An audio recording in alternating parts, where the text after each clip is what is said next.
Once upon a time, in a world shackled by oppressive forces, there lived a young woman named Luna. Her spirit burned with an unyielding desire for freedom as she watched her fellow citizens endure lives of servitude and conformity. The weight of the world's chains seemed unbearable, but Luna possessed a glimmer of hope within her. In the heart of the city, an imposing structure loomed over the skyline. The Ministry of Control stood as a symbol of authority, enforcing strict rules and regulations that suffocated individuality.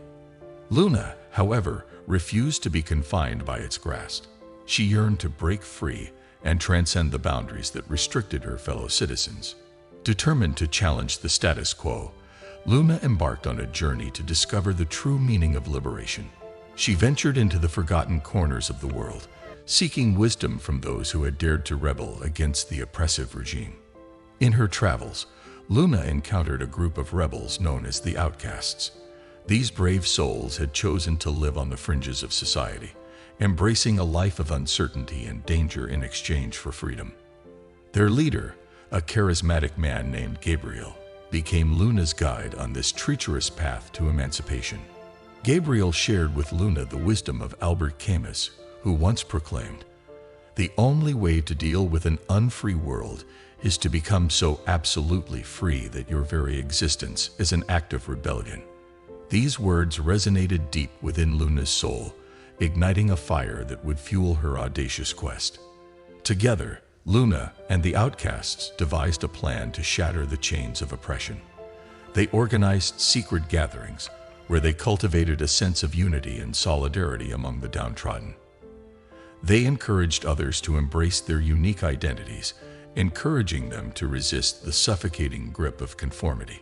Luna's passion and unwavering determination inspired those around her. Citizens who had long surrendered to the oppressive regime began to question their compliance, driven by a flicker of rebellion that Luna had sparked within their hearts. The outcasts grew in number, their collective voice growing louder and more resolute with each passing day. As the movement gained momentum, the Ministry of Control grew increasingly threatened. They launched a merciless campaign to quash the rebellion, employing their vast resources and propaganda machine to suppress dissent. But Luna and the outcasts refused to yield. Their resistance took many forms: peaceful protests, acts of civil disobedience, and artistic expressions that defied the rigid norms. The outcasts' commitment to freedom became contagious, infecting the hearts and minds of the populace. The regime's power, once seemingly invincible, began to crumble under the weight of collective defiance. In the final act of rebellion, Luna and her comrades stormed the Ministry of Control, their numbers swelling with the indomitable spirit of freedom. The halls echoed with the resounding cry for liberation, reverberating through the corridors and shaking the foundations of the oppressive regime. As the smoke cleared, Luna stood amidst the wreckage, her very existence a testament to the triumph of the human spirit. The world around her had been forever altered, as the shackles that had once bound its inhabitants lay broken and discarded. The story of Luna and the outcasts spread far and wide, becoming a legend that inspired future generations to rise against oppression. Their journey taught the world that true rebellion was not merely an act of defiance, but a state of being, an unwavering commitment to freedom that transcended all limitations. In the end, Luna understood the profound truth behind Albert Camus' words.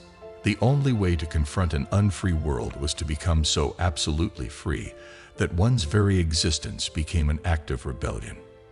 And through their rebellion, Luna and the outcasts have forever changed the course of history, ushering in a new era where the human spirit could soar unhindered by the chains of oppression.